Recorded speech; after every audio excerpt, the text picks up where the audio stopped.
राधे राधे नमस्कार बंधुरा बृंदावन फैमिली ब्लॉगেर आरो एकटी नतून भिडियोते आपनादेर सकलके स्वागत जानाई। केमन आछेन सबाई? आशा करी सबाई भालो आछेन, सुस्थ आछेन और राधा रानीर कृपाय आमराओ खूब भालो आछि। तो आज मंगलबार, आज शुभ नवबर्ष। तो शुभ नवबर्षेर आंतरिक प्रीति शुभेच्छा जानाई आमार सकल यूट्यूबेर बंधुदेरके। बड़ोदेर श्री चरणे प्रणाम जानाई और छोटोदेरके जानाई आंतरिक प्रीति भालोबासा। तो एखन घड़ीते बाजे सकाल 8:30टार मतो। तो सकाले एखन आमार गोपीनाथेर सेवा पुजो किछुई कमप्लीट हयनि। तो आजके गोपीनाथेर सकाले स्नान श्रृंगार सेवा पुजो आरती करा, दुपुरे रान्ना बान्ना करा, भोग लागानो सबकिछु सेवा मा करबे। आजके बछरेर प्रथम दिने किन्तु आमी कोनो सेवाई किछु करते पारबो ना। तो तोमरा बुझतेई पेरे गेछो जे बछरेर प्रथम दिने आमी केन सेवा पुजो करते पारछि ना। तो बछरेर प्रथम दिनेई आमार पिरियड शुरू हये गेछे। तो तार कारणे आमी कोनो सेवार काजे हाथ लागाते पारबो ना। तो अनेक आशा करेछिलाम जे गोपीनाथेर बछरेर प्रथम दिने गोपीनाथके सुंदरभावे श्रृंगार करब, गोपीनाथके भालोभावे स्पेशल स्पेशल रान्ना करे भोग लागाबो, किन्तु किछुई आर आजके हलो ना। आमार कपालटा आमार एत खाराप, सत्यि बोलछि। बछरेर प्रथम दिनेई माने सुंदरभावे गोपीनाथके श्रृंगार करब, सेटाओ आर हलो ना। तो आमी अनेक आशा करेछिलाम, गोपीनाथेर जोन्नो नतून नतून ड्रेस नियेछि, गोपीनाथेर माथार मुकुट नियेछि, नतून नतून माला नियेछि, राधा रानीर हार नियेछि, माने स्पेशल भावे बछरेर प्रथम दिने श्रृंगार करब। एमनि तो सारा बछर आमादेर एकई नियमे गोपीनाथेर सेवा पुजो चले, तबु बछरेर प्रथम दिन पयला बैशाख बोले कथा। देखो पयला बैशाख छोटोबेला थेके आमरा पयला बैशाख बोले एकटा आलादा आनंद आमादेर मने। छोटोबेला जखन आमरा छिलाम पयला बैशाख होलेई नतून जामा कापड़ नेওয়া, ठाकुरेर जोन्नो नतून ड्रेस नेওয়া।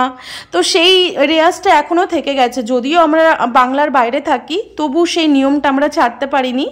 তো আমাদের যা কিছু নিয়ম যে কোনো অকেশানই হোক না কেন, আমাদের গোপীনাথকে নিয়েই সব কিছু অকেশান আমরা পালন করি।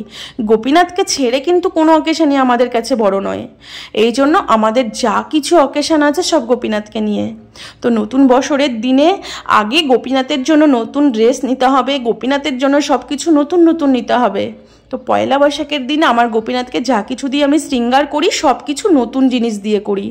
তো আজকে মাই সব কিছু করেছে, আমি সব দেখিয়ে দেখিয়ে দিয়েছি কোনটা কোনটা ড্রেস পরাতে হবে, কোনটা মুকুট পরাতে হবে, কিভাবে পরাতে হবে সব কিছু মাকে দেখিয়ে দেখিয়ে দিলাম। তো মাই সেবা পুজো কমপ্লিট করে নিল। আর এদিকে আমার গোপালকে সকাল সকাল স্নান করিয়ে গোপালকে নতুন ড্রেস পরিয়ে দিয়েছি। গোপাল গোপালের বাবার সাথে রাধাকুণ্ড পরিক্রমা দিতে বেরিয়ে গেছে। তো বছরের প্রথম দিনটা আমরা কি করি, ভগবানের নাম জপ, ভগবানের পরিক্রমা দিয়ে, ভগবানের সেবা পুজো দিয়ে শুরু করি। সারা বছর তো একই নিয়মে চলে, তবু বছরের প্রথম দিনে একটু স্পেশালভাবে সব কিছু করা। তো গোপাল গোপালের বাবার সাথে রাধাকুণ্ড পরিক্রমা দিতে বেরিয়ে গেছে। গোপালকেও আজকে আমাদের সাথে ভোরবেলাতেই স্নান করিয়ে দিয়েছি। স্নান করিয়ে ওকে নতুন চুস পাঞ্জাবি পরিয়ে দিয়েছি। গোপালের বাবাও পয়লা বৈশাখের জন্য নতুন ড্রেস পরেছে আজকে। তো দুজনে মিলে, বাবা আর ছেলে মিলে দুজনে পরিক্রমায় বেরিয়ে গেছে। আমি আর সকালবেলা বেরোইনি, আমি বিকেলবেলা বেরোবো। তো যদিও আমি আজকে কোনো কিছুই করতে পারবো না, তো বছরের প্রথম দিনে অনেক সবাই আজকে কুণ্ডে দীপ দান করবে, কিন্তু আমি তো আর কিছুই করব না। আমি 3 দিন পর থেকে সব কিছু করব। তো এদিকে কুণ্ড পরিক্রমা ওদের হয়ে গেছে। কুণ্ড পরিক্রমা হয়ে গোপীনাথের জন্য আলুর কচুরি কিনছে। তো আজ সকালে গোপীনাথের জন্য আলুর কচুরি ভোগ লাগানো হবে সকালের বাল্যভোগে। তো সকালে গোপীনাথের জন্য বাল্যভোগ তৈরি করতে গেলে মায়ের অনেকটা লেট হয়ে যাবে, কারণ মা আজকে একা হাতে রান্না বান্না করবে। তো তার জন্য সকালে গোপীনাথের জন্য আলুর কচুরি নেওয়া হয়েছে। তো গোপাল আর গোপালের বাবা বাজার থেকে ঘুরে এলো। তো বাজার থেকে আসার সময় ফল নিয়ে এসেছে। নতুন বছরের দিন গোপীনাথকে নানা রকম ফল ভোগ লাগানো হবে, তার সাথে আলুর কচুরি আনা হয়েছে। তো সকালবেলা এখন মা গোপীনাথকে আলুর কচুরি ভোগ লাগাবে, এটাই সকালে আমরা সবাই প্রসাদ পাবো। তো সকালে যদি মা গোপীনাথের জন্য রান্না করতে যায় কিছু, তাহলে দুপুরে রান্না বান্না অনেক দেরি হয়ে যাবে। তো আজকে দুপুরে গোপীনাথের জন্য অনেক কিছু রান্না বান্না হবে। তো দেখতেই পাচ্ছ আজকে গোপীনাথের জন্য বাল্যভোগে আলুর কচুরি ভোগ লাগানো হয়েছে, তার সাথে ফল ভোগ লাগানো হয়েছে আর আলুর তরকারি ভোগ লাগানো হয়েছে। তো এই আলুর কচুরিগুলো খেতে ভীষণ টেস্টি হয়, খুবই ক্রিপসি কচুরি, ভীষণ ভালো লাগে। তো গোপালের বাবাও কিন্তু এই আলুর কচুরি বাড়িতেই তৈরি করতে পারে, কিন্তু অনেকটা সময়ের দরকার। তো আজকে যেহেতু দুপুরে একটু অনেকটা রান্না বান্না হবে, তো তার কারণে আর বাড়িতে কিছুই তৈরি করা হয়নি, বাজার থেকে কিনে আনা হয়েছে। তো তো দেখতেই পাচ্ছ 10টা আলুর কচুরি আনা হয়েছে, তার সাথে ফল ভোগ লাগানো হয়েছে। আর আমার গোপালকে দেখো, যখনই ভোগ লাগানো হয়, ভোগ লাগানোর সাথে সাথে গোপাল ভোগ বের করার জন্য অস্থির হয়ে পড়ে। তার জন্য ও ভোগ মানে বের করতে গিয়ে আগে দণ্ডবাত করে ভোগের বাটিটা নিয়ে চলে আসে। মানে ভোগ লাগালে ওর দেরি আর সহ্য হয় না, কতক্ষণে ও গিয়ে ভোগ বের করবে। বুঝতেই পারছো, বাচ্চা মানুষ তো, মানে ভোগ দেখলে ও মনে করে যে ওকেই খেতে দেওয়া হয়েছে। ঠাকুরকে যে ভোগ লাগানো হয়েছে, ও তো বাচ্চা, এখনো সবে বুঝতে পারে না। ও মনে করে ওকেই খেতে দেওয়া হয়েছে, গিয়ে ভোগ লাগানো হলেই সঙ্গে সঙ্গে ও ঘরে গিয়ে খেতে শুরু করে দেয়। তো কি করা হয়, ভোগ লাগানোর পর না ভোগের ঠাকুর ঘরের দরজাটাকে পুরো আমরা বেঁধে রাখি, যাতে গোপাল ভিতরে ঢুকতে না পারে। তো যাই হোক, তো আমরা এখন আলুর কচুরি খেতে বসেছি। আর এই কচুরিগুলো খুবই টেস্টি হয়, ভীষণ ভালো লাগে খেতে। তো গোপালের বাবা কচুরি খেয়ে আবার দোকানে গেছিলো মিষ্টি নিয়ে আসতে। তো রাজভোগ নিয়ে আসতে গিয়েছিল, রাজভোগ, তার সাথে টক দই, পনির, তো এইসব কিছু নিয়ে এলো গোপীনাথের জন্য। তো এদিকে রান্না চাপিয়ে দিয়েছে মা। তো আজকে মাই সব কিছু রান্না বান্না করবে, আমি আর রান্নাঘরে আজকে ঢুকতেই পারবো না কিচ্ছু, কারণ ছোঁয়া হয়ে গেলে আমি যদি ছুঁয়ে ফেলি তো কিছুই ভোগ লাগবে না। তো এই পিরিয়ডের সময় না আমাদের একটু সাবধানে থাকতে হয়। আমরা কোনো সেবার জিনিসেই হাত দিতে পারবো না, রান্নাঘরে ঢুকতে পারবো না, ঠাকুর ঘরে কিছু ছুঁতে পারবো না, মানে অনেক নিয়ম মেনে চলতে হয়। তো তার জন্য মাই আজকে একা হাতে রান্না বান্না করছে। তো আজকে রান্না করেছে ডাল, আর তার সাথে আলু পটল পনিরের রসা, আর করলা দিয়ে সজনে ডাঁটা দিয়ে আলু দিয়ে সর্ষে বাটা চচ্চড়ি, পটল পোস্ত, তার সাথে টক দই, রাজভোগ। এই তো তো মা যে একা হাতে এতগুলো রান্না করেছে এটাই অনেকটা। তো মা একা হাতে এতগুলো রান্না কোনোদিনও করেনি। মা রান্না করে মানে অল্প স্বল্প রান্না করে ফেলে, কিন্তু মা এতগুলো রান্না একদিনে একবারে এতগুলো করতে পারে না। আর যদিও বা করে আমি মাকে হেল্প করে দেই। তো আমার মা একটু কমজোরি হয়ে গেছে, বয়স হয়ে গেছে, তো তার জন্য মায়ের উপর আর আমি চাপ দেই না। কিন্তু বছরের প্রথম দিন বলে মাকে এতগুলো রান্না বান্না করতে হলো। আর এদিকে গোপালের বাবা আইসক্রিম এনেছে, তো আইসক্রিমগুলো আমানি করে করে এখন সব বাটিতে বাটিতে দিচ্ছে। এই আইসক্রিম এখন ঠাকুরকে ভোগ লাগানো হবে। তো আমাদের এখানে কিন্তু অনেক গরম পড়ে গেছে, আর এই গরমের মধ্যে আইসক্রিম খেতে ভীষণ ভালো লাগে। তো আমরা যাই কিছু খাই না কেন গোপীনাথকে অর্পণ করেই খেতে হবে।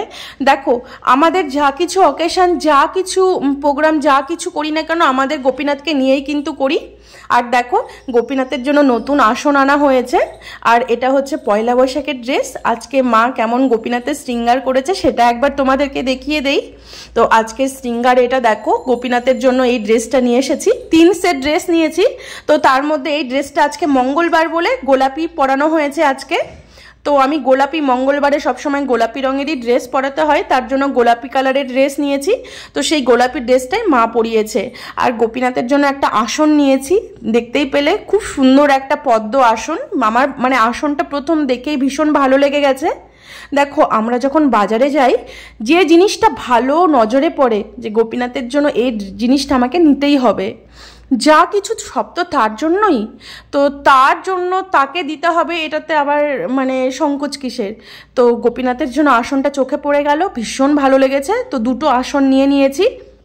তো আজকে মঙ্গলবার বলে গোলাপি রঙের আসন দেওয়া হয়েছে, আর একটা হলুদ রঙের আসন দিয়েছি। তো যাই হোক, তো এখন মা রান্না বান্না করছে, আর এদিকে রান্না কিন্তু কমপ্লিট হয়ে গেছে, মা ভোগের জোগাড় করছে এখন। তো এখন অনেকটা বেলা হয়ে গেছে, 2টো থেকে 2:30 তো বেজেই গেছে এখন, কারণ মা একা হাতে সব করেছে। আর মা যখন ভোগ লাগাতে যাবে, আমার গোপালকে রাখা খুব মুশকিল হয়, গোপালকে ধরে রাখতে হয়। ভোগ লাগালে ওকে আর ধরে রাখা যায় না, ও মনে করে কি ওকেই খেতে দেওয়া হয়েছে, গোপীনাথকে যে খেতে দেওয়া হয়েছে এটাও বুঝতে চায় না, যেহেতু বাচ্চা। দেখো না, ভোগ লাগিয়েছে, এখন ও ঠাকুর ঘরে যাওয়ার জন্য একদম অস্থির হয়ে গেছে। এই দেখো, বারবার শুধু ঠাকুর ঘরে যাচ্ছে, আর ওকে ধরে রাখাই মুশকিল। মানে কি বলবো, তোমরা যদি আমাদের বাড়িতে থাকতে তাহলে বুঝতে পারতে আমার গোপাল কি কীর্তি করে। মানে কি বলবো, এগুলো মানুষকে বলাও যায় না, কিন্তু ছোট বাচ্চা, ওর তো কোনো দোষ নেই। তো যাই হোক, ভোগ লাগানো হয়ে গেছে। তো মা যখন ভোগ বের করতে যাবে তার আগেই কিন্তু গোপাল গিয়ে ঠাকুর ঘরে ঢুকে ওর রাজভোগ থেকে রাজভোগ তুলে খাওয়া হয়ে গেছে। মানে কি বলবো, সত্যি বলছি, তোমরা থাকলে এখানে হাসতে হাসতে পাগল হয়ে যেতে। তো এদিকে ভোগ লাগানো হয়ে গেছে, দেখতেই পাচ্ছ। মা একা হাতে আজকে অনেকটা রান্না করেছে। তো আমি দিদিকে নিমন্ত্রণ করেছিলাম, আর আমার পাশের বাড়ি বোনকে আর ভাইকে নিমন্ত্রণ করেছিলাম, ওরা আজকে এখানে প্রসাদ পাবে। আর দেখতেই পাচ্ছ আমার গোপীনাথের আসনটা কত সুন্দর হয়েছে। সত্যি বলছি, এটা যদি সামনে থেকে দেখতে তাহলে আরও বেশি ভালো লাগতো। ভীষণ সুন্দর আসনটা, মানে আমার এক দেখাতেই পছন্দ হয়ে গেছে। তো আজকে আমার আর কোনো কাজ নেই, আজকে তো আমার আরামে শুধু প্রসাদ পাওয়া আর শুয়ে থাকা। কারণ এই সময় আমি কোনো কিছুই সেবার কাজ করতে পারবো না। মানে আমরা হরিনাম জপ করতে পারবো এই সময়, মানে এই সময় স্নান করে মন্ত্রস্মরণ করা, হরিনাম জপ করা, গ্রন্থ পাঠ করা, এগুলো করতে পারবো, কিন্তু রান্নাঘরে আর ঠাকুর ঘরে ঢুকতে পারবো না। তো মা আজকে একা হাতে রান্না করেছে, আর দিদিকে নিমন্ত্রণ করেছিলাম, দিদিও অনেকটা হেল্প করে দিয়েছে। দিদি হেল্প করেছে বলেই আজকে তবুও একটু তাড়াতাড়ি হয়েছে, নইলে তো আরও বিকেল 4টে বেজে যেত। তো এদিকে রান্না হয়ে গেছে। আমি তো আজকে আগেই প্রসাদ পেতে বসে গেছি। অন্য দিন আমি সবাইকে দিয়ে লাস্টে প্রসাদ পাই, কিন্তু আজকে আমার কোনো কাজ নেই, আজকে আমি কিছুই ছুতে পারবো না বলে আমি আগেই আমার বোনদের সাথে প্রসাদ পেতে বসে গেছি। তো আমার বোনকে ভাইকে নিমন্ত্রণ করেছিলাম, ওরা এখানেই প্রসাদ পাচ্ছে। আর সাথে আমার গোপালও বসে গেছে প্রসাদ পাতে, দেখতেই পাচ্ছ। আমরা যখন সবাই একসাথে প্রসাদ পাই না, গোপালকেও পাতা দিতে হয়, গোপালকেও প্রসাদ দিতে হয়। ও আমাদের দেখে দেখে ও খাওয়ার চেষ্টা করে, যদিও ওর ছোট্ট একটু হাতে ও কতটুকুই বা অন্ন তুলে খেতে পারবে, ওকে উঠিয়ে উঠিয়ে খেতে দিতে হয়। তবু ও অন্নটা বেশি খুব একটা ভালোবাসে না, তাও দু একবার আমাদের দেখা দেখি মুখে দিচ্ছে, ও একেবারেই অন্ন খেতে চায় না। তো যাই হোক, দুপুরের আমাদের সবার প্রসাদ পাওয়া হয়ে গেছে। মা আজকে খুব সুন্দর রান্না করেছিল। মানে মায়ের রান্না কি, মানে সাদা সিধে সিম্পল রান্না করে, এত তেল মশলা ঝাল টাল দিয়ে এত কষিয়ে কষিয়ে রান্না করে না। মা একটু তাড়াতাড়ি রান্না করার চেষ্টা করে, তো তার জন্য সিম্পল রান্না করে, কিন্তু খুব ভালো হয় রান্না খেতে। তো যাই হোক, আর এদিকে রান্না বান্না হয়ে গেছে। দুপুরে একটু রেস্ট করে বিকেলে আবার ঠাকুর জাগিয়ে দিয়েছে, গোপীনাথকে জাগিয়ে বিকেলে ফল ভোগ লাগানো হয়েছে। গোপীনাথের জন্য আজকে যে ফল আনা হয়েছিল, তো সেই ফল ভোগ লাগানো হলো। তো দেখতেই পাচ্ছ আমার গোপীনাথের শৃঙ্গার কেমন হয়েছে। তো গোপীনাথকে দেখো, যে মালা পরানো হয়েছে, রাধারানীকে যে হার পরানো হয়েছে, সব কিন্তু এই নতুন বছরে পয়লা বৈশাখের জন্যই আমি কিনে এনেছিলাম। তো যাই হোক, মায়ে সেবা পুজো করেছে আজকে। মানে আমার আজকে সেবা করার, গোপীনাথের শৃঙ্গার করার খুব ইচ্ছে ছিল, কিন্তু আমার আর সেই আশা পূর্ণ হলো না। তো যাই হোক, বিকেলে ঠাকুর জাগানোর পর ফল ভোগ লাগানো হয়েছিল, তো ফল প্রসাদ পেয়ে আমরা এখন রেডি হয়ে বাইরে যাচ্ছি পরিক্রমা দিতে। তো আমি পরিক্রমা দিব ঠিকই, কিন্তু আমি কুণ্ডে দীপদানও করব না, মানে কোনো মন্দিরে ঢুকবো ঠিকই, কিন্তু কিছু ছুতে পারবো না, কাউকে ছুতে পারবো না।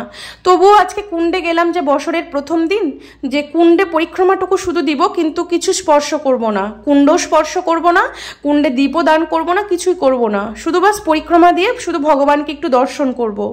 তো তার জন্যই আমি কুণ্ডে গেছি পরিক্রমা দিতে। তো তাও ভেবেছিলাম যে যাব না, কিন্তু মনটা মানতে চাইলো না, যে বছরের প্রথম দিন কি করে ঘরে বসে থাকি।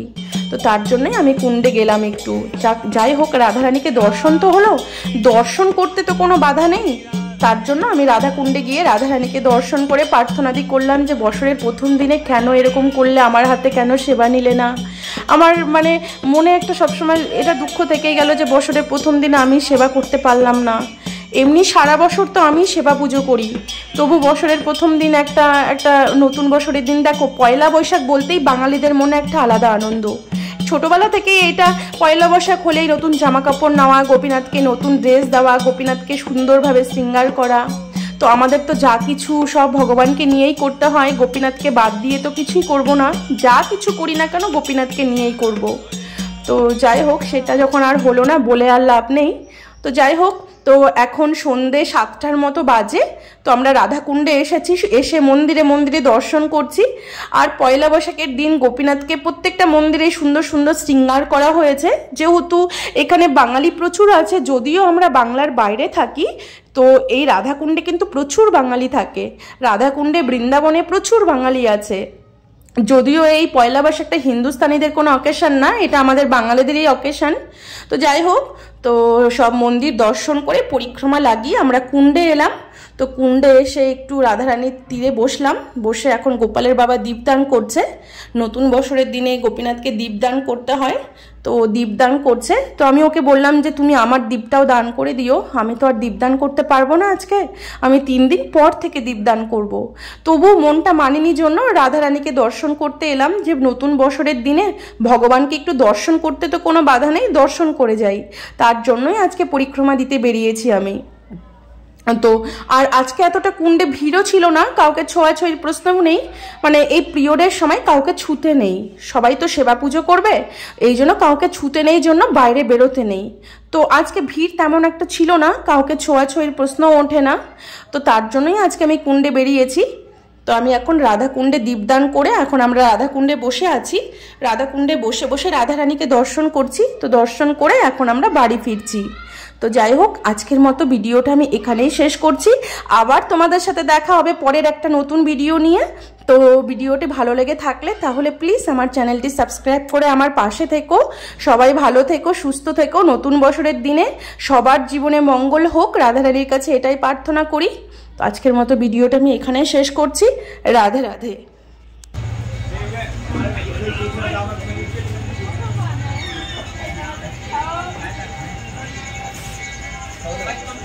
Apa